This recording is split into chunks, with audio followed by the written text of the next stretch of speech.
In een oorlog zijn er winnaars en verliezers. Verleden week keken we naar de winnaars, vooral de politie en de gevangenissen. Maar wie zijn de verliezers, de slachtoffers? Die zijn vooral te vinden bij de zwarten, de armen en de vrouwen. Uiteengeslagen gezinnen, achtergestelde buurten waar een hele generatie wordt opgepakt en in de gevangenis belandt. Eén cijfer maar uit een afschrikwekkende statistiek. Alleen al in New York staan 50.000 kinderen op wachtlijsten om geadopteerd of bij pleegouders geplaatst te worden, omdat hun moeders in de gevangenis zitten.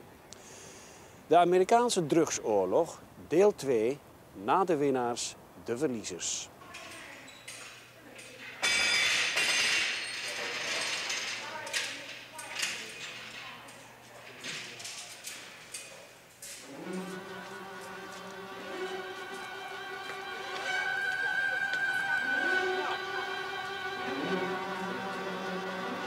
One of our papers is titled Entrepreneurial Police, precisely because we think that they're trying to make money.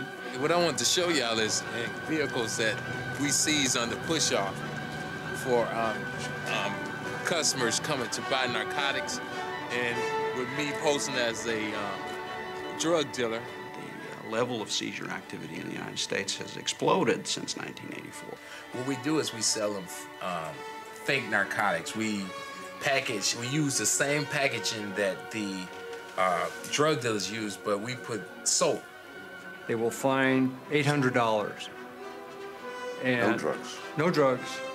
And they'll say, well, we're going to seize this $800 because we believe it may have been related to a drug deal. Maybe one or two people may have a 14-karat gold tooth in their mouth. We can take the tooth out their mouth and seize that. How can they prove that it's drug money? They don't have to. You have to prove that it's not. This is one item that we took recently.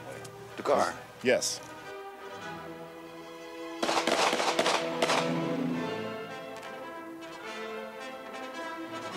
It seems to me the real problem is not in the police behavior, but the way the law was structured.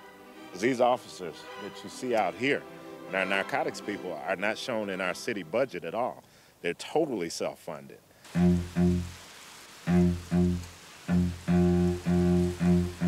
I think that what we see is not a war on drugs, it's a war on poor people with drug involvement. 1 out of 4 young black men in their high teens and low 20s, 1 out of 4 young black men were either in criminal justice custody, in prison, or under criminal justice supervision. 1 pack of crack in the state of Michigan constitutes a felony. If you're talking about a sizable quantity, it could be 15 to life. Without parole. Without parole. All this money, once we have this pack of crack cocaine, is subject to forfeiture now. And they talk about criminal justice as a guaranteed growth industry, and it is. They can smoke in the day room area here. This is where they'll be fed at. We are listed on the New York Stock Exchange. We have contracts and awards for 24,000 prisoners. Entire generation, entire communities are being shaped by this war on drugs. There you go, right over this way. Yes. We used to lock up primarily a population of violent offenders. Now 60% of the people who are incarcerated are there for non-violent offenses. You're gonna have a seat. Thanks.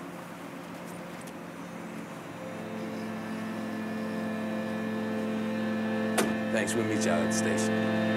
All right.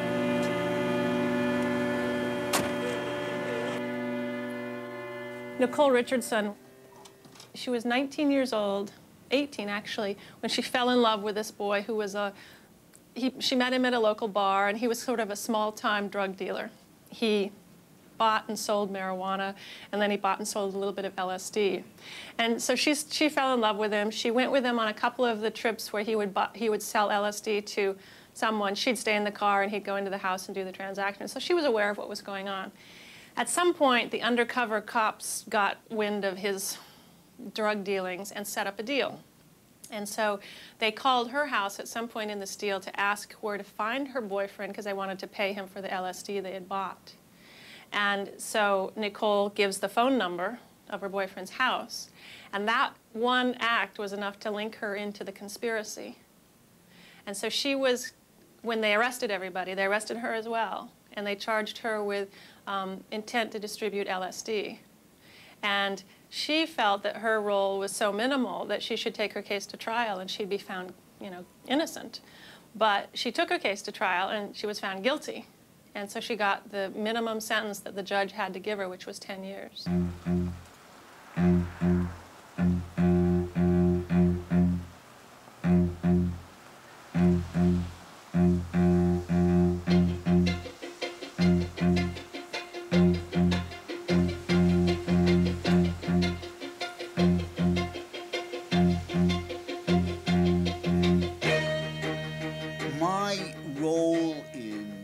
Writing the mandatory minimums was the worst thing that I've ever done. I have met the children and the mothers of people in prison for unjustly long sentences because of these laws. And they are just, you know, the dozens of thousands, of tens of thousands of people who are in federal prison for way too long. So, when, I mean, you know, there's a woman who calls me from prison. She has a son who was 9 years old when she went to prison. The son attempted to commit suicide. The son has run away. The son misses his mother. Now, you think about the families that are screwed up. But, you know, the kid doesn't know anything about this. The kid, you know, the kid is being hurt. The mother had a boyfriend who was a dope dealer. And the dope dealers said that the mother stored the drugs. She said, I didn't store drugs in my house. If there were drugs in my house, it was the boyfriend. I had nothing to do with it. I mean, it's a woman who has no money. Her car is repossessed. She's not a dope dealer. You know, she's struggling to take care of her kids. She lives in public housing. She doesn't, I mean, she has nothing. She's not a dope dealer. She's doing 235 months. She's doing almost 20 years.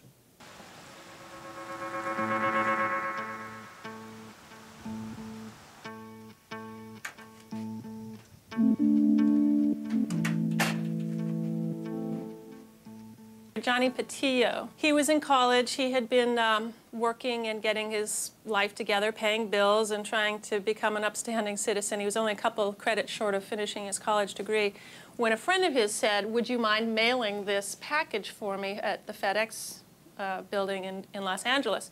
So he went and he took it and he mailed the package. The package went off and he went on his merry way. He didn't get any money for this. And it turns out the package had crack cocaine in it. And so somebody was tracking it. Some undercover cops were aware of this transaction. They stopped the package. They arrested the person it was going to. They backtracked and got Johnny Patillo because he had put his name and address and everything on it. He thought he was innocently sending a package. They arrested him, charged him with conspiracy to distribute crack cocaine. He went to trial. He lost. He got 10 years in prison. These sentences are mandatory. If there is evidence, and somebody's testimony is evidence, if I come into court and say under oath, he sold 5 kilos of cocaine, or she drove 5 kilos of cocaine from Mobile to New Orleans, it's as real as 5 kilos of cocaine right on the table. Just as real. And the person who's saying that doesn't have to be police? Doesn't have to be police. In fact, it's usually not police. It's usually a dope dealer who is getting a deal, who's getting a cut in his sentence for cooperating, for testifying against other people. Or it may just be a professional informant who is paid for getting people arrested. There are people, we have tens of thousands of people in this country who make their living as informants. giving information to the police and testifying about drug dealers. Well, the Tucker family lived in Georgia, and they owned a shop that sold, among other things, grow lights, for instance, for growing orchids and flowers. And they sold the grow lights among other products that they sold at their store. But at some point, someone who they sold a grow light to was arrested for growing marijuana, using the grow light to have an indoor marijuana operation. And so he turned them in. He said, well, I bought the grow light from the Tucker family's business. And so then they started, the DEA started investigating the Tuckers and decided that they knowingly were selling these grow lights to people to grow marijuana. And that because they knew that they were doing that, that was enough to convict them of conspiracy with intent to distribute marijuana. And so they ended up busting the entire family. They, of course, lost their shop. And they each went to prison. I think they were the two brothers and a wife. And they each got at least 10 years in prison based on the fact that they were selling grow lights to people who may or may not have been using them to grow marijuana. All of the federal judges in the country have adopted in their formal meetings resolutions condemning the mandatory sentences. One of the most conservative parts of the country is Texas and Mississippi, Louisiana, the deep South. It's the Fifth Circuit. The judges down there call these sentences manifestly unjust. This is not the liberals from New York or Boston. This is the folks from Texas and Mississippi and Louisiana. Right now, it seems like not very many people understand that we're throwing away the key on these nonviolent drug defendants. So we want the message to get out there across the country, and then we also want the legislators, the people in Congress who can actually change the laws, to understand that their constituents are being affected by these ridiculous laws, and then to recognize they don't need to send them into prison for so long and then change the law. How do you do this? It's hard. We lobby. We do a lot of lobbying and a lot of public education. The lobbying literally means going to meet with a legislator, going to sit in front of him and talk to him and take pictures of the people who are in prison and say, do you understand that your laws are actually sending this 19-year-old to prison for 20 years? Do they understand? No. Most of them don't know that there's not even parole in the system. I mean, the federal system abolished parole in 1986, so when we talk about someone getting a 5-year sentence or a 10-year sentence, they do that full time. Most members of Congress don't even know that. I mean, there's remarkable lack of knowledge about what's really going on. This is such a wonderful industry. Imagine if you made automobiles that never ran, that broke down, and the public kept buying them. And you'd say, isn't this a great industry? You gotta love it. I mean, here we've got an industry that doesn't work, doesn't serve the customers, and every year it gets more money. I mean, look at this curve. This is from 1996 to the year 2000. This is the curve of the increase of national drug control budget spending. This is drug policies working. The industry's making more money. All over the world, the United States is pressuring governments around drug policy. In Europe, in Australia, in the Western Hemisphere, in Asia. I was a part of that. I traveled to Mexico, Peru, Colombia, Jamaica, Bolivia with the U.S. Congress. We met with the president of Peru, with the prime minister of Jamaica, with top government officials to pressure them to do more of what we wanted in drug policy. A drug policy which is a failed and flawed and corrupt policy. In Australia, for example, recently, they have been trying to set up like the Swiss trial, a approach for heroin addicts to make clean heroin available to addicts, to eliminate the criminality and stop the spread of disease. And the Assistant Secretary of State goes down there and threatens the government of Australia and says, look, you cannot do this. This is going to have enormous implications. We will take actions that you will not like, and it may be in trade and it may be in other foreign policy matters, but this is unacceptable.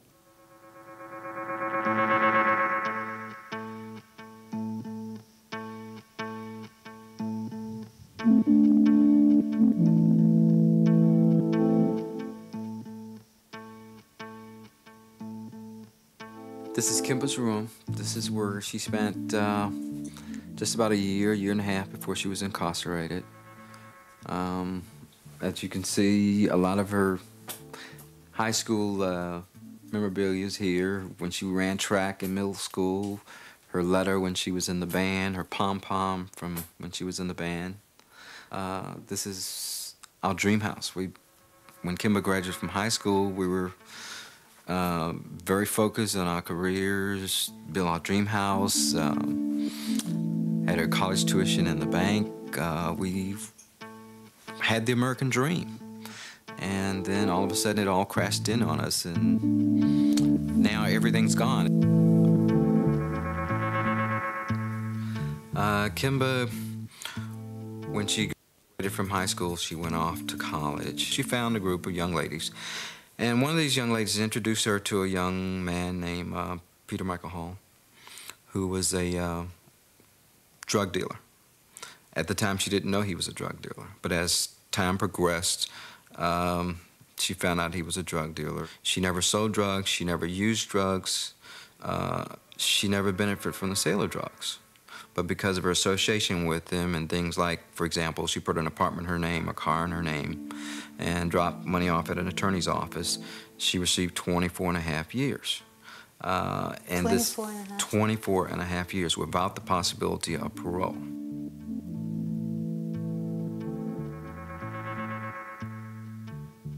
What happened to Peter Hall? Peter Hall was murdered in Seattle, Washington. After they found out that Peter was murdered, they wouldn't release her, they wouldn't give her a bond. They told her that they were going to prosecute her after they found out he was murdered, because a promise was made that if you tell me where Peter is, you know, we'll strike a deal and we'll let you go. And so when she told them, like on a Monday, where Peter was murdered the previous Saturday, and when they found out he was murdered, meaning the authorities found out he was murdered, they said, no deal, we're going to prosecute you. In Kimba's case, for example, she didn't sell drugs or use drugs like the federal prosecutor said, but the law basically says if you aid or abet anyone in any ongoing drug enterprise, you can be and will be treated as if you were a drug kingpin yourself. So if Peter Hall would have been still alive, she probably would have gotten a lesser sentence. Right. She probably would have received a lesser sentence, or none at all. None at all. Because they always wanted Peter Hall. In a criminal drug organization, everyone who is an accomplice, everyone who participates, even a little bit, is completely responsible for the entire amount that the organization was involved in. Perfect fit. Perfect fit. And even, okay. Okay, can you see? Let's see. Your eyes okay? Let's go. Oh, you got, okay. Kimba pled guilty. Basically, she was advised by her attorney, who was a friend of the prosecutor, who the prosecutor was advising his friend to tell her to plead guilty and everything would be all right. She'd get maybe 2 years at the most, maybe a year, could finish school, and she'd be out. He reneged on all of his promises, the federal prosecutor. What happened? He just reneged on all of his promises. Because the prosecutor tricked his attorney and told him that, made promises to him, things that were going to transpire. That never happened. And my question is, how can this go on in America? That you have federal prosecutors that make promises that don't keep them, that are all about convictions, convictions, convictions. And they don't care about justice. I don't understand how these people sleep at night. They only want to convict. Right. Because that's justification of budgets, how I can get more money next year, how I can get a promotion, and it perpetuates the system. Their measure of success is, will the jury believe them, and will the judge give a long sentence to that defendant? Because that's, to the prosecutor, the measure of how important a case is.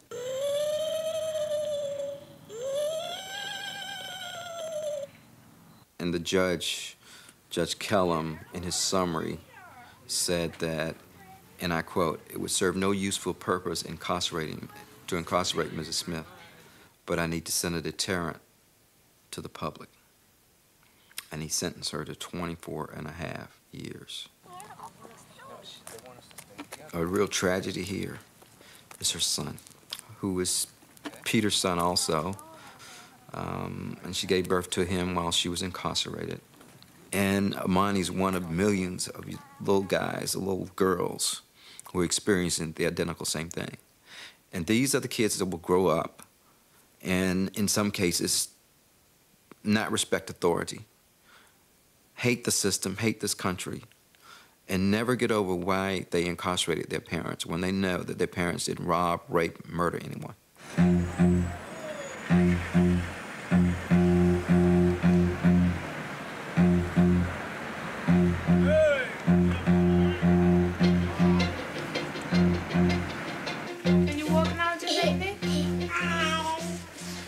Upstairs.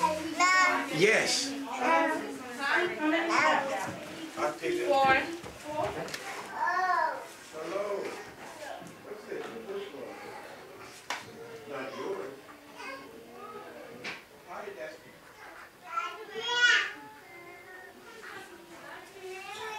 that? They come from prison, primarily. Their mothers are incarcerated when the children are born. Children are brought here when they're 2 days old. 2 days? Yes. Why? But that's just on your neck. You gotta understand. My hands are cold, but my body's not cold. My body's just undershirt. No undershirt. I come from my mommy. I come from daddy. Many of the people we see are single mothers. There's no other parent to take the children. That means the children may go to a grandparent. They may go to a relative. Sometimes the person they're going to is not in very good shape. Sometimes they're addicted. Sometimes they are in some mental health crisis. And the children have a very high likelihood of being neglected, being abused. Children who don't have that option may go into foster care. And foster care is not a place to raise a child. Okay, what's the word? Respect. Respect to who? Yourself and others. Do you believe it? Yes. Do you really believe it? Yes. So do I. So do I. Okay, we're going to go from here down the hallway. Stay along the wall. Stay along the wall. Is that understood, Group A? Yes, sir.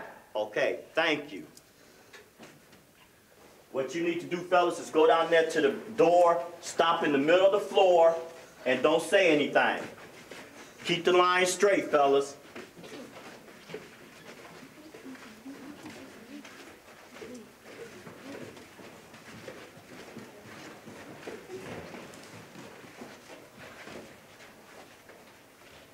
Thank you, Group A. Real good. How many children are you talking about nationwide? Nationwide, up and over 500,000. Was it a growing number over the last 10 years? Has it grown? Over the last 10 years, it's probably multiplied by tenfold. Steve, stay right there.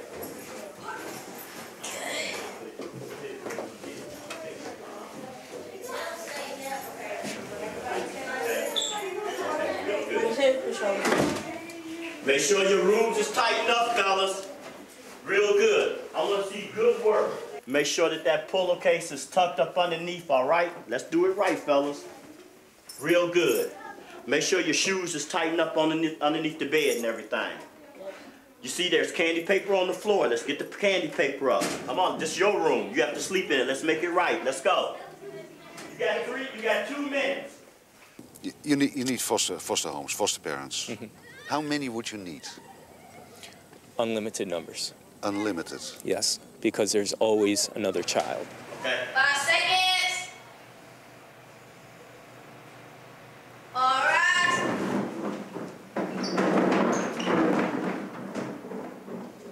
Dear Heavenly Father, we come to you today to thank you for the food about to receive, for the health, strength, and nourishment of our body. In Jesus' name we pray, amen. Amen.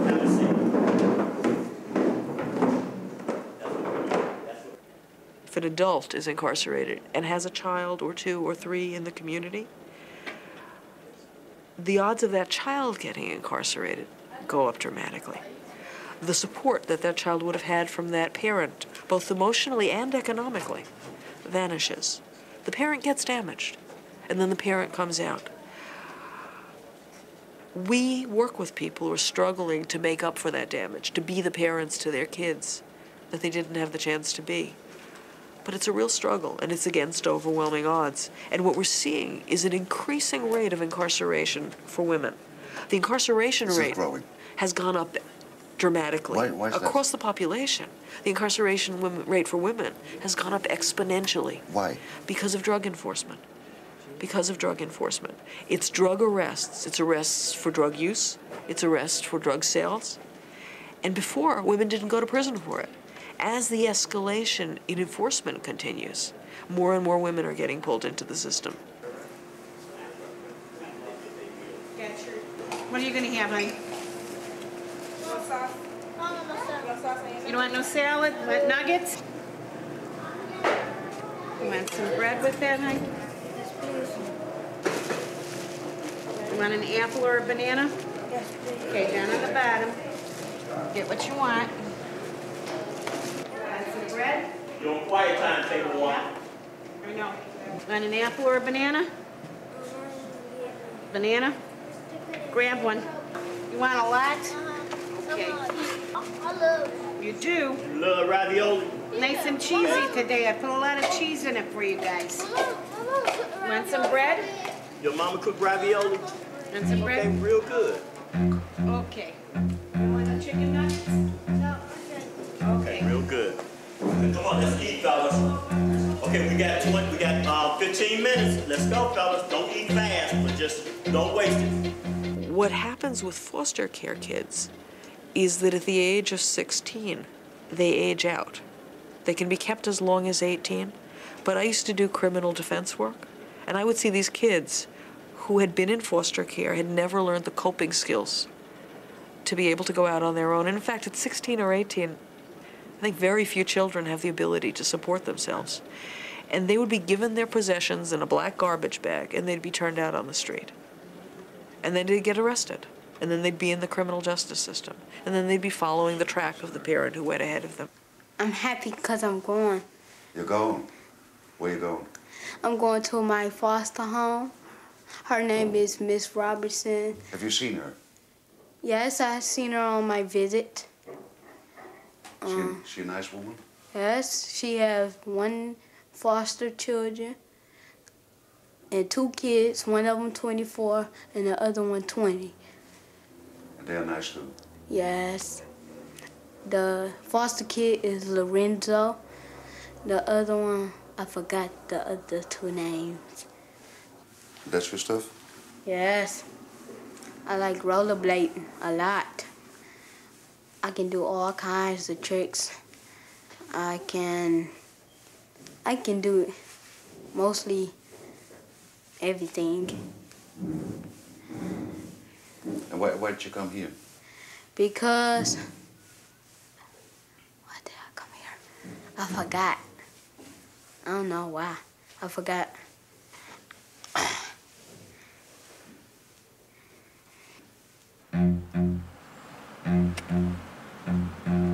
This is like snake oil. The war on drugs is like snake oil.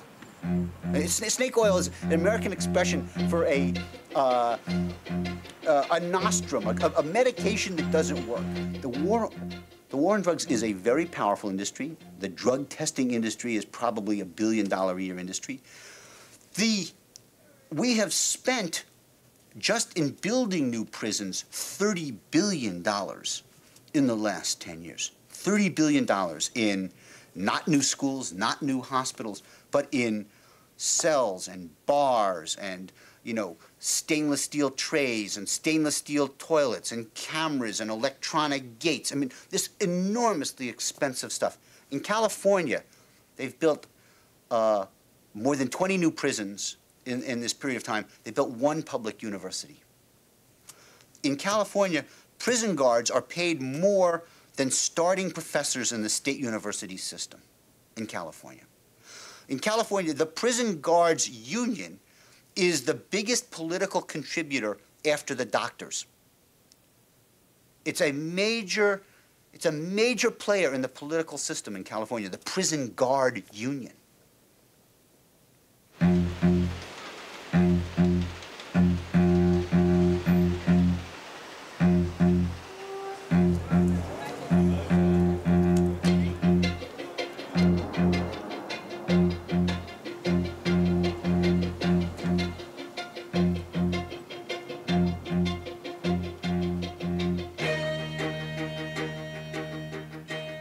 Well, the main effects of the war on drugs, on health, is to marginalize the drug user, to put them outside the system where they could get health care. So, for example, we have a project with women who are in methadone treatment. And we ask these women if they tell their doctors that they're in methadone treatment. No, they never tell them. Because when they tell the doctor that they're in methadone treatment, that means they're drug addicts. And if they're in drug addicts, the doctors step back and don't want to deal with them. Not all doctors, obviously. There are many wonderful doctors who are very compassionate to care for these patients. But most doctors are afraid of these patients. They're afraid of addiction. They have to worry that the drug addict will steal something. They have to worry that the drug addict will frighten away their other patients. Women who use drugs, who have babies or are pregnant. And this builds a lot of public sympathy that the images, these are women damaging their unborn babies by using drugs. The cocaine baby, the myth of the... And most of the research now has shown that really what's much more damaging to babies than drugs is poverty, the absence of prenatal care, nutrition, housing. And of course, a woman who's a drug user, who's on the run, and has an unstable life, cannot be a very good mother, cannot have a very good pregnancy. The drugs are inseparable from that pattern, but they prosecute the drugs. You're working on a case. What case? Case involving a woman named Cornelia Whitner. This is a woman who didn't have an easy life. When she was 14, her mother dropped dead. She was then had to be raised by one of her older sisters. And in her depression and confusion, she started to use drugs. And eventually, she became a young woman who was addicted and pregnant.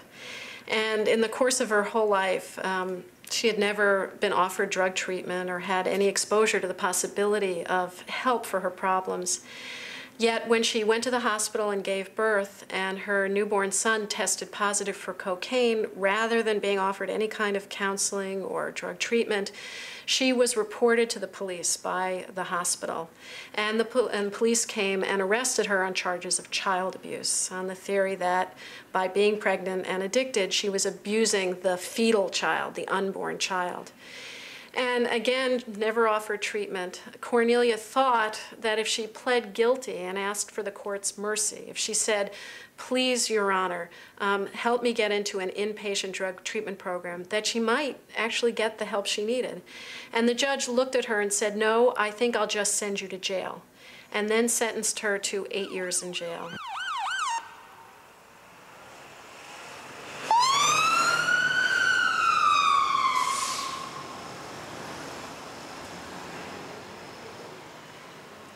What's the role of the doctor? Because the doctor brings a baby.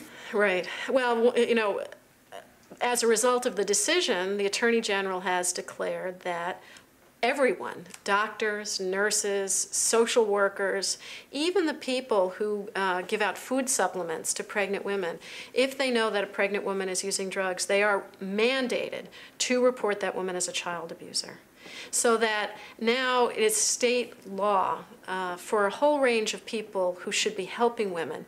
They now, even if she's coming in for drug treatment, even if she's coming in for food supplements, if they believe that she is using a drug, even if she's admitted it, come in for help, they must now report her as a child abuser.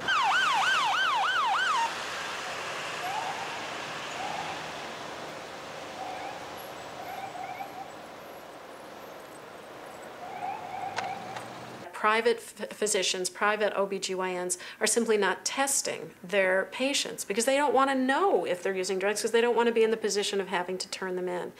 I do know there are many women who have in fact been reported. Some of them have been arrested since this decision, and Cornelia Whitner still sits in jail for 8 years. If I may just tell about another group of people. In a hospital that was predominantly African American, starting in 1989, one nurse, a white nurse, decided she was seeing a problem of cocaine abuse among the pregnant black patients she was seeing, although she saw a range of patients.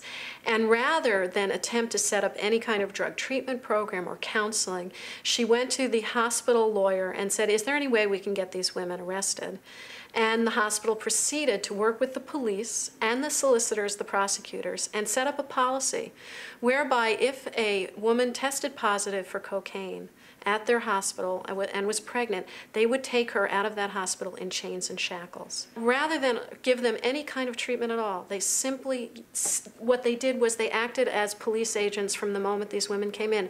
They searched them for evidence of drug use, then reported them to the police, then held them at that hospital until they could be dragged out, often in front of their older children or family members, in chains and shackles, in hospital gowns that they had bled through, taken to jail where they were never given a change of clothes, put in incredibly unsanitary conditions for what? For giving birth despite a health problem.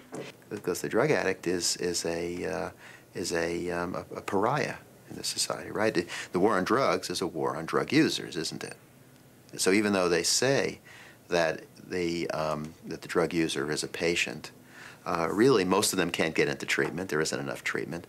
More and more, the treatment that they do get into is coerced treatment. It's coming through the drug courts and through the prison system. So someone gets arrested and they go to a judge, and the judge says, you can go to prison or you can go to drug treatment. So they'll go to drug treatment. But more and more, the treatment becomes an arm of the criminal system, criminal justice system, we call it the courts, which is really the agency of the war. The number of deaths has doubled since 1979. It's doubled. It's gone from 7,000 to 14,000 deaths. The price of drugs. Here's the price data. This table. Here are prices in 1981 for a pure gram of cocaine, $3,700. Down to $1,600 in 1998. How about purity? Purity goes at this kind of wholesale level from 40% to 70%. This tells you traffickers are healthy. Traffickers, when purity goes up, that tells you traffickers are competing for quality. Yeah. And when the price goes down, that says traffickers are discounting the risks that they're facing, the risks of arrest. So every kind of way you sort of say, are we working? We're failing. Newspaper stories, we're winning the war on drugs. We're succeeding. It's working. We're locking these people up. This is crazy. This is a fraud. This is a lie.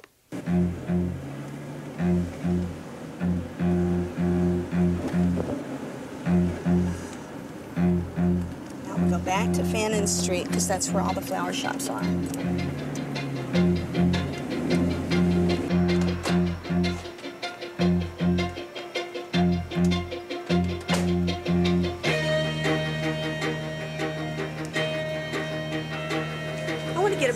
Mixed flowers, please. Yes. Can you fix me up something real pretty for my son's grave?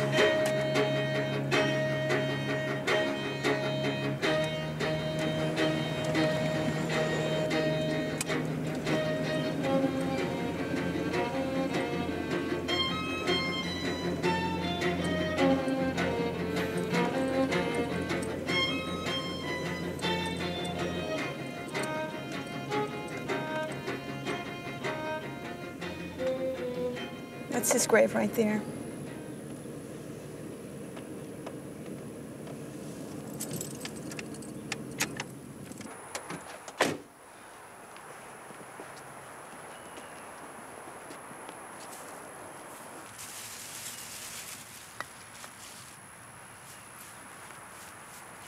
How did he die?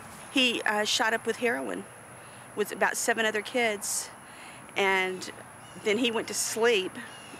He nodded out, and they didn't get help. Why didn't they get help? They were afraid to get help. They thought they would be in trouble if they took him in, and I don't think that they were aware enough of how bad he was. Because by the time that, I guess they probably sobered up and then decided that it was important enough to get help, but by then it was way too late. They were afraid of being put in jail for being stoned, for being on drugs.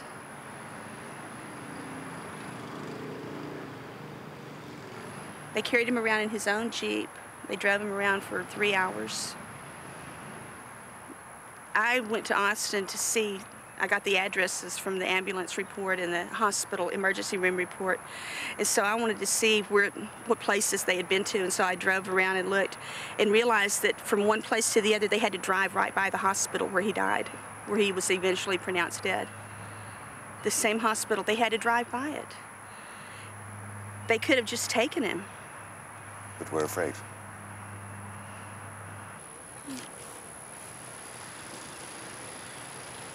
That's my favorite picture.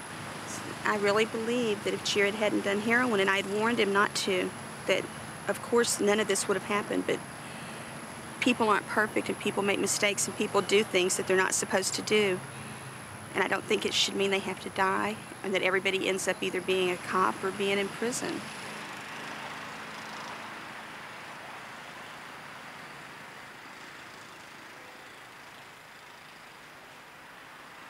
It does feel like Soviet Russia. It does. We tap telephones, and the government wants more power to tap telephones. We have an army of informants providing information to the government. There are, by my estimation, perhaps 100,000 informants in the United States providing information to. There are 50 federal agencies gathering information. Every state police agency, thousands of county sheriffs and municipal police departments all have narcotics departments. If you are a cop working on narcotics, if you don't have informants, you're nobody. You're nowhere. So there is an enormous surveillance apparatus going on in our society around drugs. We monitored people by giving them urine tests. We ask children to inform on their parents. Is that so? The largest drug abuse prevention program in America is called DARE, D-A-R-E. It stands for Drug Abuse Resistance Education. It's run by the police. The police go into the schools, and the police bring what they call a DARE box, in which students are encouraged to put into the box information that they know about drug use. Police officers will bring and burn material that smells like marijuana and say, if you've ever smelled this in your home, write it down and put it in the DARE box. And so parents are being arrested on the information provided by their children. It happens, you mean? It does happen. It just happened here in Washington. A top official in the U.S. Department of Energy and his wife, a lawyer, were arrested 3 or 4 weeks ago because their 16-year-old daughter went to the police. This kind of thing is happening. What happens to the child? The child gets taken away and put in a government protection. The man loses his job and the people are facing jail. This is a marijuana case. Well, I wish you a happy time in the foster home. And I wish y'all good luck too on the airplane. I've never been on an airplane before. you will one day.